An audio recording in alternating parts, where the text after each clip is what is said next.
வணக்கம். இன்றைக்கி நம்ம மதுரை ஸ்பெஷல் பன் பரோட்டா வீட்லேயே ஈஸியான மெத்தடில் எப்படி பண்ணுறதுன்னு பார்க்கலாம் வாங்க.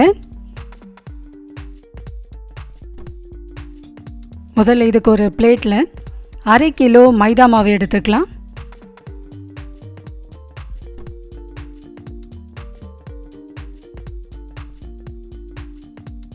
மாவில் சென்டராக இது மாதிரி ஒரு குழி பண்ணிவிட்டு ஒரு முட்டையை இப்போ இதில் உடச்சி ஊற்றிக்கலாம்.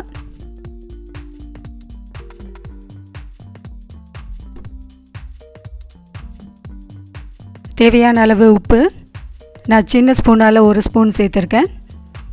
2 ஸ்பூன் சர்க்கரை, நான் பாலில் 1 ஸ்பூன் சர்க்கரை சேர்த்துருக்கிறதுனால 1 ஸ்பூன் சர்க்கரை மட்டும் இப்போ இதில் சேர்த்துருக்கேன். 1/2 கிளாஸ் பால் சேர்த்து இப்போ இதை நல்லா கலந்துட்டு மாவை நல்லா பிசைஞ்சு எடுத்துக்கலாம்.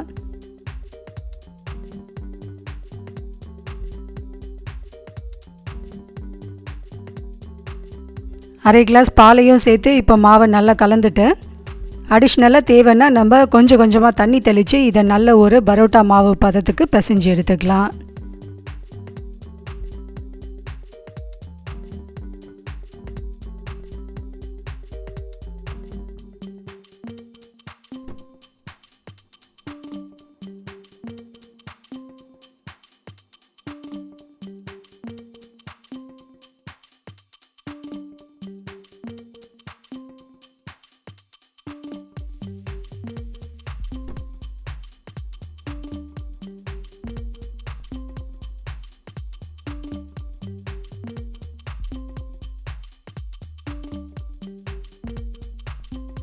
பாத்திரத்தில் ஒட்டாமல் இந்தளவுக்கு நல்ல மாவு பிசைஞ்சு எடுத்தாச்சு.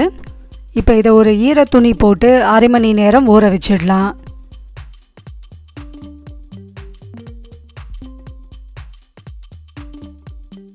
அரை மணி நேரம் கழித்து இப்போ இந்த மாவில் கொஞ்சமாக எண்ணெய் தடவி நல்லா இதை மசாஜ் பண்ணி விட்டுடலாம். மாவை எந்தளவுக்கு நம்ம பிசைகிறோமோ அந்தளவுக்கு பரோட்டா நல்லா சாஃப்டாக வரும் நமக்கு. இந்த மாவை குறைஞ்சது 2 மணி நேரமாவது ஊற வைக்கணும். சப்போஸ் நீங்கள் உடனே பண்ணுற மாதிரி இருந்ததுன்னா ஒரு 15லேருந்து 20 நிமிஷம் வரைக்கும் இந்த மாவை நல்லா இது மாதிரி பிசைஞ்சு கொடுக்கணும். ஆனால் என்னோடய சஜஷன், இதை நீங்கள் ஓவர் நைட் ஊற வச்சா கூட ரொம்பவே டேஸ்டியாக இருக்கும். சப்போஸ் நீங்கள் ரொம்ப நேரம் ஊற வைக்கிறதா இருந்தால் மாவை ஃப்ரிட்ஜில் எடுத்து வச்சுடுங்க. இது மாதிரி நல்லா கையால் மசாஜ் பண்ணி மாவை நல்லா சாஃப்டாக ஆக்கிட்டு அதுக்கப்புறமா நம்ம பரோட்டா பண்ண ஆரம்பிச்சிடலாம்.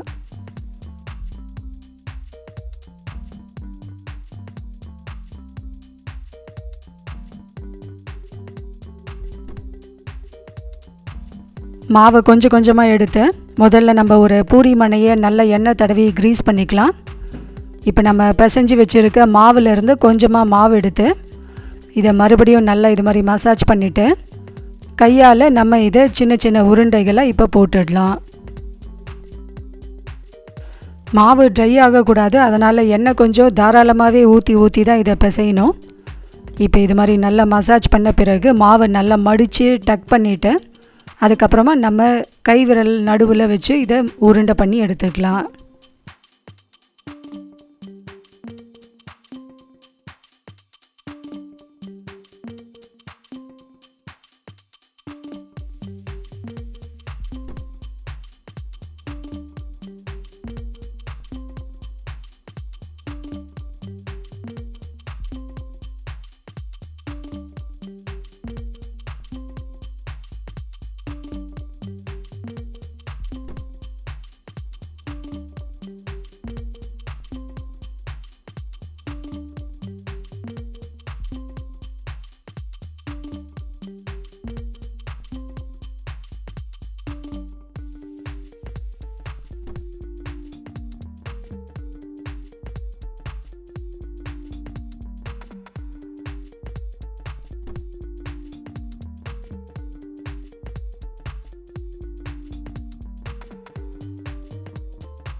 இதே மெத்தடில் நம்ம எல்லா மாவையும் ரெடி பண்ணிக்கலாம்.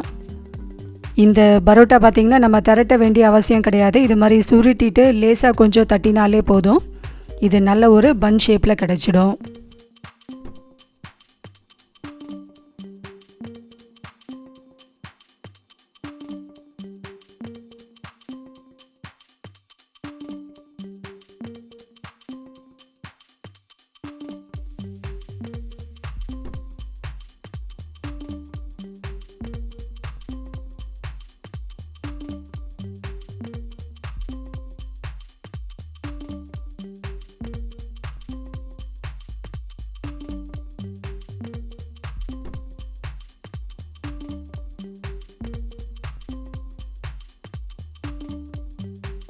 இப்போ நம்ம ரெடி பண்ணி வச்சுருக்க பரோட்டா மாவை ஒரு பேனில் போட்டு லோ ஃப்ளேம்லேயே வச்சுட்டு இது எல்லா பக்கமும் நல்லா வேக வச்சு எடுத்துக்கலாம்.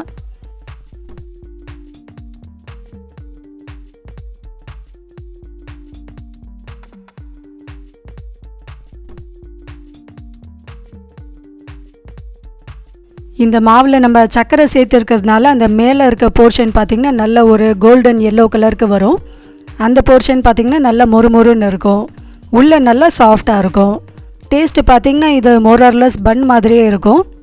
இதோட ஷேப்னாலையும் டேஸ்ட்டுனாலையும் தான் இதுக்கு பன் பரோட்டான்னு சொல்கிறாங்கன்னு நினைக்கிறேன்.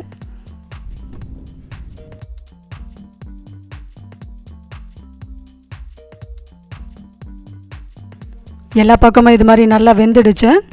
இப்போ இதை எடுத்துடலாம். எடுத்துட்ட பிறகு தட்டில் வச்சு நல்லா சூடாக இருக்கும்போது இது மாதிரி 2 கையால் தட்டி விட்டுட்டோன்னா நல்லா லேயராக வரும். ரொம்பவே சூப்பராக நம்மளோட பன் பரோட்டா ரெடி ஆகிடுச்சு. இதை நீங்கள் வெஜிடேரியன் இல்லைன்னா நான் வெஜிடேரியன் கிரேவி கூட பரிமாறலாம். ரொம்பவே சுவையான இந்த பரோட்டா ரெசிபியை கண்டிப்பாக ட்ரை பண்ணி பாருங்கள். ட்ரை பண்ணி பார்த்துட்டு உங்களோட ஃபீட்பேக்கை நம்ம கூட ஷேர் பண்ணுங்கள். தேங்க்யூ.